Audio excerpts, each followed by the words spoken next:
আসসালামু আলাইকুম। মাহফুজা কিচেন ভিডিওতে আপনাদের সবাইকে ওয়েলকাম। আশা করি সবাই খুব ভালো আছেন।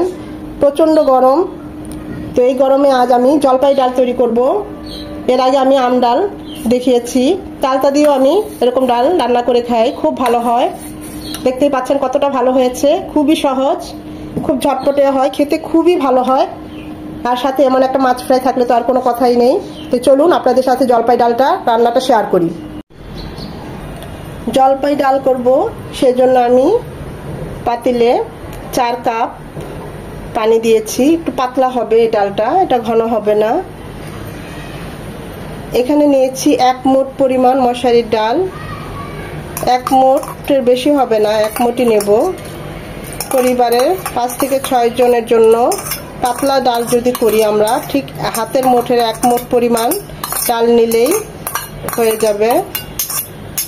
সেটা দিয়ে দিলাম, খুব ভালোভাবে ধুয়ে নিয়েছি। ডালটা সফট হওয়ার জন্য এখনই দিয়ে দিব লবণ, লাগলে পরে আর একটু দিয়ে দিব সামান্য হলুদ গুঁড়ো। এখন এই দেব, আর কিছু দেব না। যেহেতু জলপাই ডাল, তাই একটু টক হওয়ার জন্য এখানে আমি 5টা জলপাই এভাবে কেটে নিয়েছি, বিচিগুলো ফেলে দিয়েছি। এর থেকে অর্ধেকটা দিয়ে দিচ্ছি, এখন সেদ্ধ হবে, এটা টক হবে, টক হওয়ার জন্য। আর বাকিটা দেব পরে, যারা আস্ত খায় পছন্দ করে তাদের জন্য। এটা দেব একদম বাগারের সময়। এখন এই জলপাই আর ডাল সব সেদ্ধ হবে।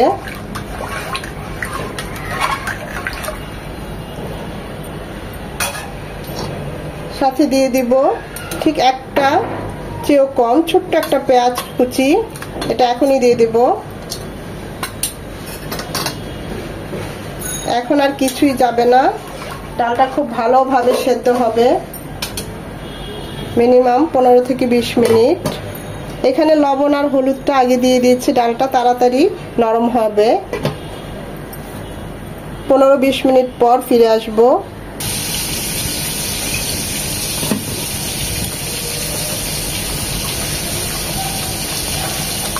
আরো হবে 10 মিনিট।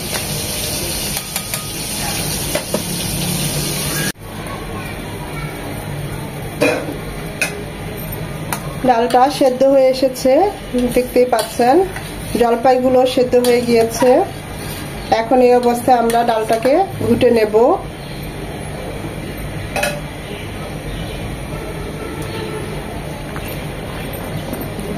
খুব ভালোভাবে ঘুরতে হবে যেন জলপাইগুলো গলে যায়, তাহলে ডালটা টক হবে।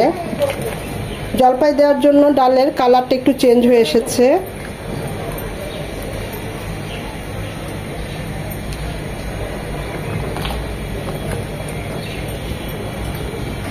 ওই চুলায় ডালটা ঘুটে নিয়েছি, এই চুলায় দিয়ে দিচ্ছি 2 চামচ সাদা তেল। বাগারের জন্য দিয়ে দিচ্ছি 1/2 চামচ সরষে, একটা রসুন কুচি এরকম জুলিয়ান কাট করে কেটে নিয়েছি,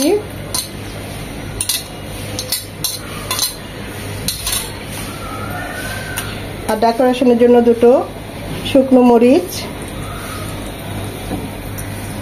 একদম লাল লাল হবে রসুন কুচিটা, একটা রসুন কুচি থেকে সুন্দর একটা ফ্লেভার আসবে। ডালটা ঘোটা হয়ে গিয়েছে, দেখতেই পাচ্ছেন সব মিশে গিয়েছে। এদিকে আমাদের রসুন কুচিটাও বাগারের জন্য রেডি। লাল লাল হয়ে খুব সুন্দর একটা রসুনের ফ্লেভার চলে এসেছে। এই বাগারটা আপনারা চাইলে সরিষার তেলে দিতে পারেন, আমার হাতের কাছে সরিষার তেল ছিল না, তাই আমি সয়াবিন তেলেই দিলাম। সরিষার তেলে দিলে টেস্টটা খুব ভালো আসে। এখন আমরা এটা পটপট করে, সরিষাগুলো ফুটে আসছে, সরিষাগুলো হয়ে গিয়েছে, ডালের মধ্যে ঢেলে দেব।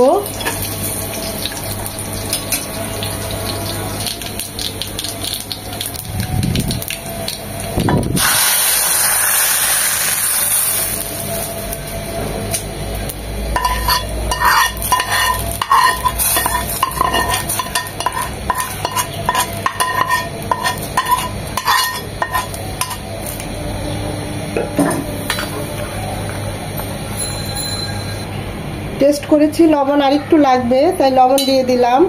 এখন এই জলপাইগুলো দিয়ে দেব। জাল লাগে ভাতের সাথে, ডালের সাথে ডলে খাবে। ঝালের জন্য দিয়ে দিব 5-6টা কাঁচামরিচ মাঝখানে কেটে দিয়েছি। এটা শেষেই দিলাম, খুব বেশি ঝাল না হওয়ার কারণে, কারণ এটা ফ্লেভারটা আসবে, বাচ্চারা ডাল খাবে। ডালটা ঝাল না হলেই ভালো। এটা আরো 5-7 মিনিট হবে। সব শেষে সামান্য একটু ধনেপাতা কুচি দিয়ে নামিয়ে নেব। দেখতে পাচ্ছেন কতটা লোভনীয় হয়েছে। এই প্রচন্ড গরমে এরকম জলপাই ডাল, আম ডাল বা চালতার ডাল হলে খুবই ভালো হয়। এটা একটু পাতলাই হয়, এটা ঘন হলে ভালো লাগবে না। কতটা লোভনীয় হয়েছে দেখতেই পাচ্ছেন। আমি তো এমনি বাটিতে নিয়ে বাটি ভরে এমনি ডালটা খাই, আমার এত ভালো লাগে এই ডালটা। তা আমরা এখন নামিয়ে নেব। জলপাই ডাল আমার একদম রেডি। দেখতেই পাচ্ছেন কতটা মজার হবে, বোঝাই যাচ্ছে। আমি টেস্ট করেছি, একদম টকও না আবার হালকাও না। জলপাইয়ের টকটা খুব সুন্দর হয়েছে, খুব সুন্দর একটা ফ্লেভার চলে এসেছে। এভাবে একবার হলেও ট্রাই করবেন।